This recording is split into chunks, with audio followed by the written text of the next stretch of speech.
Jiang कहता है अब तुम दोबारा से शुरू मत करो। अच्छा यही होगा कि मैं तुम्हारे लिए पत्नी ढूंढूं जो तुम्हें अच्छे से काबू में रख सके। राजकुमार कहता है पर यह काम आसान नहीं होगा।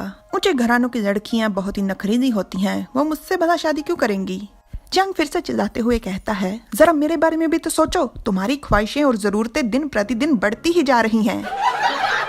सब लोग अंधे कैसे हो सकते हैं, तुम्हें एक अच्छी लड़की तो जरूर मिल जाएगी। अगले महीने हरम में फूलों की दावत है, सभी उच्च घरानों की लड़कियों को न्योता भेजा गया है, जाओ और मिलो उनसे।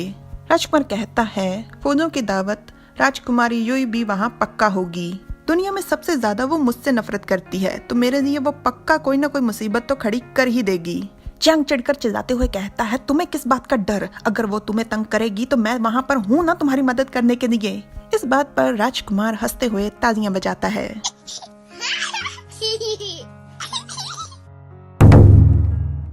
एक महीने के बाद राजसी बगीचे में दावत राजसी बगीचे में रखी गई थी। वहाँ पर राजकुमार को देखकर लड़कियां आपस में बातें करते हुए कहती हैं ये राजकुमार जिया है ना, मैंने आज से पहले इसे कभी नहीं देखा।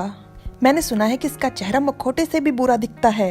महाराज इसे इतना नापसंद करते हैं कि उन्होंने इसके घर की मुरम्मत तक नहीं करवाई, इसे खुद से करवानी पड़ रही है। क्या ये भी यहाँ पर पत्नी चुनने के लिए आया है। जियांग मन में कहता है इन लड़कियों में और उन गाँव की लड़कियों में कुछ खास फर्क नहीं है, इन्हें भी देखकर उनकी तरह चिढ़ हो रही है।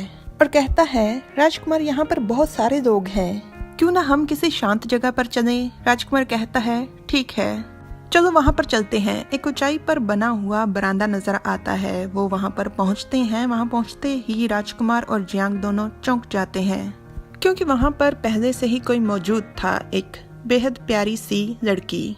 राजकुमार उसे देखते ही वहीं पर रुक जाता है और अचानक से उसकी दासी उस लड़की के आगे आकर चिल्लाते हुए कहती है कौन हो तुम।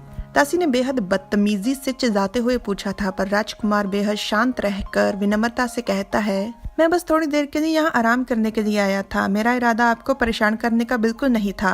दासी कहती है अब आपको पता चल गया है तो जाओ यहाँ से, मैं अपनी मालकिन की इज्जत को बिल्कुल नुकसान नहीं पहुँचने दूंगी। वो लड़की दासी से कहती है एलवी को आओ, बदतमीजी मत करो, इज्जत से पेश आओ। राजकुमार आपसे मिलना तो सम्मान की बात है, अपनी दासी की तरफ से मैं आपसे माफी मांगती हूँ, कृपया इसे माफ कर दीजिए। राजकुमार मुस्कुराकर कहता है आपको परेशान करने के लिए माफी चाहता हूँ, मैं चलता हूँ। वो लड़की कहती है राजकुमार मेरी दासी ने जो गलती की है उसके बाद आपको मैं कैसे जाने दे सकती हूँ, आपको नहीं मुझे जाना चाहिए। जियांग उस लड़की और उसके व्यवहार को देखकर थोड़ा हैरान था। वो मन में कहता है इस लड़की को राजकुमार से बिल्कुल डर नहीं लग रहा है ना। Like share subscribe comment, thanks for watching.